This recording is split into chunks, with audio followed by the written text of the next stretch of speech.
चल रही है। अब बताओ 12,000 रुपये महीने किस्त बांधी जाएगी, हम किस तरह 12,000 रुपये दे पाएँ? जो 300 रुपये मजदूरी करने वाला आदमी है, 300 रुपये में 9,000 रुपये महीने होते हैं। अब वहाँ चाहिए 12,000, 3,000 किसके घर से चोरी करके लाऊंगा या फिर मैं क्या करूँगा? सचिव साहब आए थे जी, उन्होंने कहा कि सारे मकान तोड़े जाएंगे जी, इस दहशत के मारे हमारी माँ की मृत्यु हो गई जी। सुन के।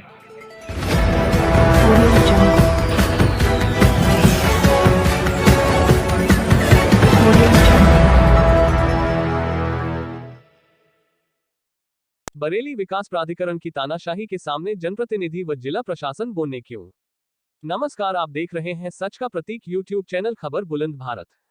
बरेली से खबर बुलंद भारत के लिए जमीर अहमद की रिपोर्ट। बरेली विकास प्राधिकरण द्वारा गांव बिचपुरी के गरीबों के मकानों को तोड़ने का सिलसिला जारी है, जिसका विरोध बिचपुरी वासी लंबे समय से करते चले आ रहे हैं। इसी क्षेत्र में एक मंदिर व एक मजार को भी बरेली विकास प्राधिकरण ने तोड़ा था, जिसका विरोध करने के लिए दोनों समुदाय के कई धार्मिक संगठन व सपाई नेता अपनी राजनीतिक रोटियां सेंकने के लिए पहुंचे थे। आज कोई भी जनप्रतिनिधि व धार्मिक संगठन और सपाई नेता नहीं पहुंचे। जब बरेली विकास प्राधिकरण ने गरीबों के मकान तोड़े तो दूर दूर तक कोई नजर नहीं आया। वहीं गांव वालों ने अपनी बात शासन प्रशासन तक पहुंचाने के लिए धरना प्रदर्शन जारी कर दिया। बताया जा रहा है कि धरना प्रदर्शन कर रही एक महिला की मौत हो गई है।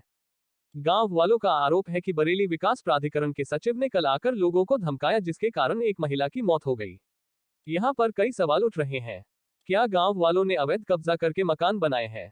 क्या गांव वालों के पास मकानों के बेनामे नहीं है? क्या गांव वालों की फरियाद सुनने का अधिकार जिला प्रशासन व जनप्रतिनिधि का नहीं है?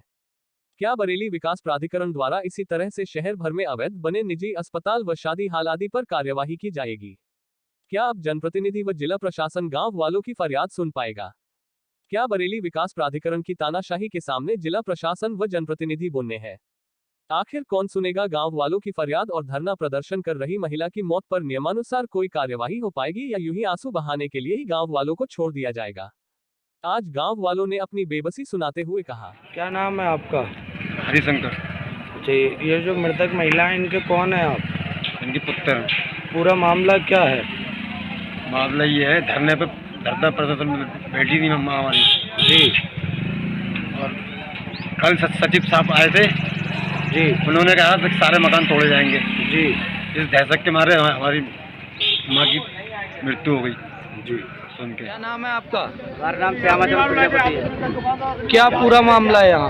यहाँ पूरा मामला ये है कि अभी कुछ समय से हम यहाँ पे रह रहे, कम से कम 15-20 साल से यहाँ रह रहे हैं। उससे पहले हमारे अभी ये 15-20 साल से रह रहे हैं, उसके पहले हमारे लिए यहाँ कुछ पता नहीं था कि क्या है क्या मामला नहीं है। उसके बाद हमने बैनामा कराया, उसके बाद यहाँ बता रहे हैं अब की बीडीए की ज़मीन है ये।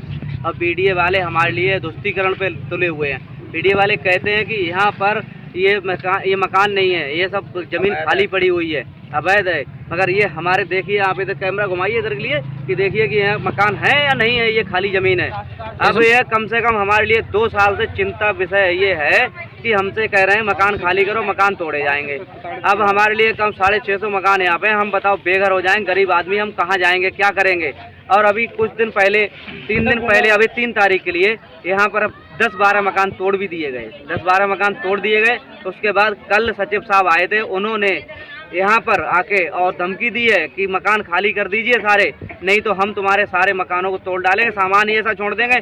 हमारे जो उन्होंने कहा कि जो घर में होगा उसको भी बाहर नहीं निकालेंगे और उसको भी दबा देंगे। और उसके बाद हमारी प्रशासन से लेके यहाँ से शासन प्रशासन कोई हमारी नहीं सुन रहा है, क्योंकि हम एक बार नहीं, हम 10 बार 2 साल के अंदर कम से कम 10 बार हम उस पर डीएम साहब के यहाँ गए। कम से कम तब से 3-4 डीएम बदल गए हैं, हर किसी के पास गए, कमिश्नर साहब के पास गए, मगर कोई हमारी सुनने को तैयार नहीं है।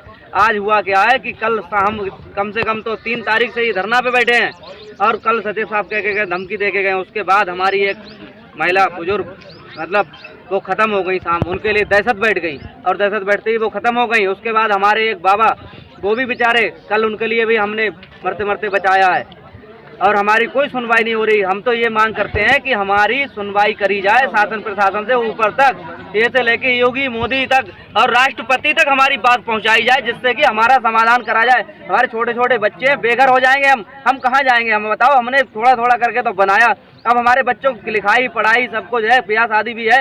अब हम बताओ ये अपना दोबारा घर बनाएंगे, क्या करेंगे? अब बीडीए हमसे कहता है कि हाँ हम प्लाट दे देंगे, हम ये भी बात कहते हैं कि बीडीए कहता है हम प्लाट देंगे, मगर वो प्लाट क्या हमें फ्री देंगे? फ्री तो दे नहीं रहे। हमसे कह रहे हैं कि हम उनके लिए 15,000 रुपये वर्ग मीटर देंगे। अब बताओ 15,000 रुपये वर्ग मीटर हमसे लेके और हमारे लिए कह रहे हैं किस्तों पे दे देंगे हम। अब 12,000 रुपये महीने की किस्त बांधने की बात चल रही है। अब बताओ 12,000 रुपये महीने किस्त बांधी जाएगी, हम किस तरह 12,000 रुपये दे पाएँ? जो 300 रुपये मजदूरी करने वाला आदमी है, 300 रुपये में 9,000 रुपये महीने होते हैं। अब वहाँ चाहिए 12,000, 3,000 किसके घर से चोरी करके लाऊंगा या फिर मैं क्या करूँगा? जो अब 300